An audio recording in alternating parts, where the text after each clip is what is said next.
Good morning, good afternoon, or evening, depending on where you are in the world. My name is Attila Sensi Molnar, and I'd like to take a few minutes to describe my current thesis topic for my Master of Science in Game Design degree. I feel like it could contribute to the gaming industry, specifically mobile gaming and its player base, and it's a topic I also feel strongly for. As a quick introduction, I'm currently working as a designer and producer with over 5 years games industry experience and 3 years in the film and commercial industries as a production designer. During my career, I've worked on several casual mobile titles. Some of them you can see here, and they can be played on Facebook Messenger, on the web, and also the iOS and Android app stores. Right now, I work on Bubble Witch 3 Saga at King.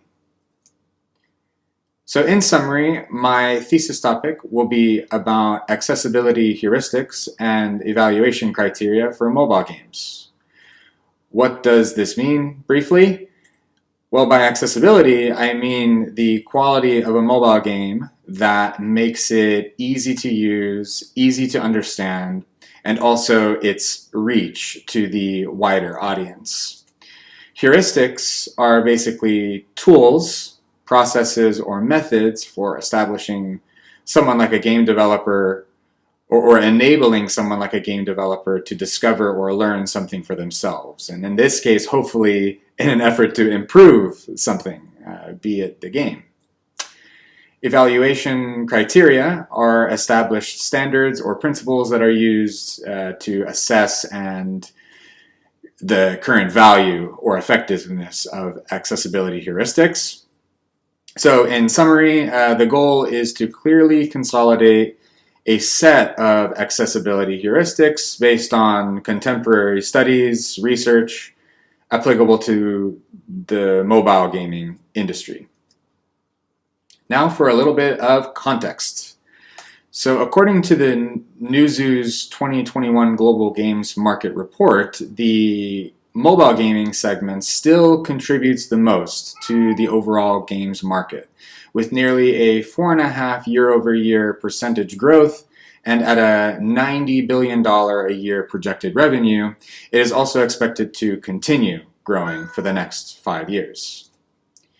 In terms of smartphone users, Newzoo's Global Mobile Market Report states that there are 3.8 billion users of smartphone devices and has increased more than 6% year over year. Now, breaking this down for players with disabilities or various situational impairments like in the middle-aged to elderly populations, here is a potential impact of this research. We see from the 2008 PopCap survey, which included around 13,000 casual game players, over 20% of the respondents identified themselves as having either mild, moderate, or severe disabilities or impairments. Additionally, from the Global Web Index's Q3 2018 report, which included about 44,000 players, mobile-only players between the ages of 37 and 64 make up around 42% of the overall demographic. And it is in this audience, particularly the baby boomer generation, where certain situational impairments, visual impairments begin to occur.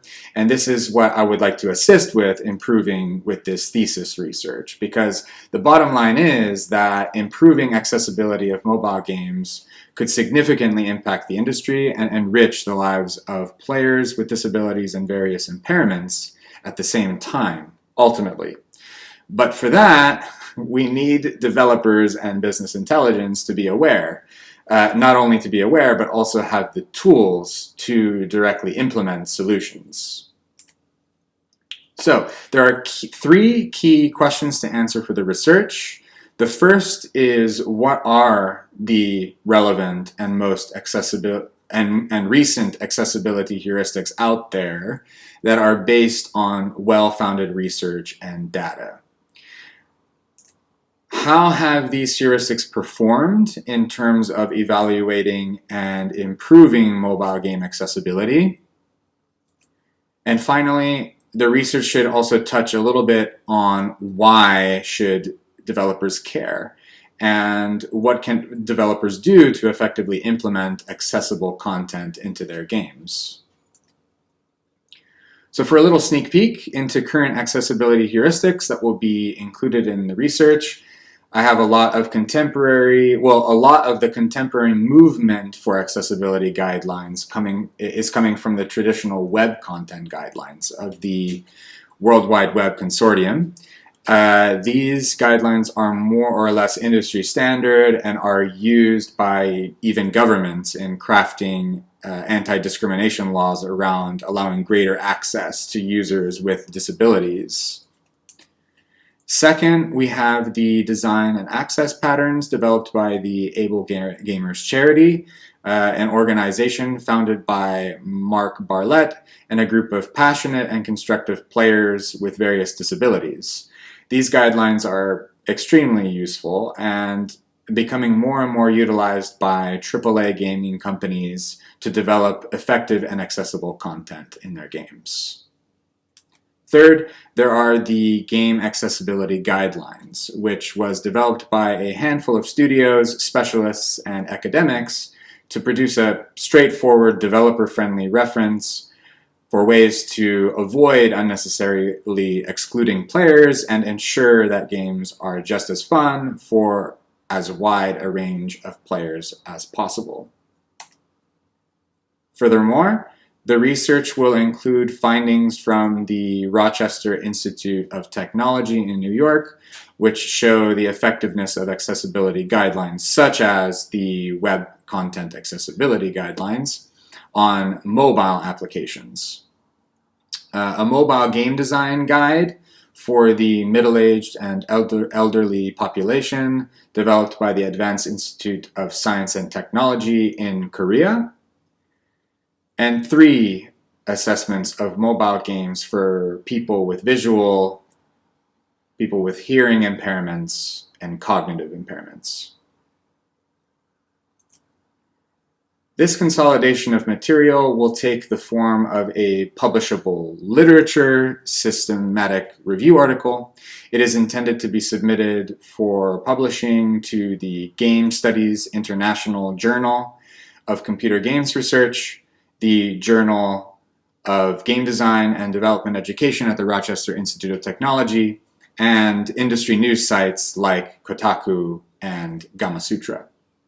The reason for this initial group of 4 is because these platforms provide visibility to both academic and professional audiences while also maintaining relevancy and value to accessibility advocacy overall.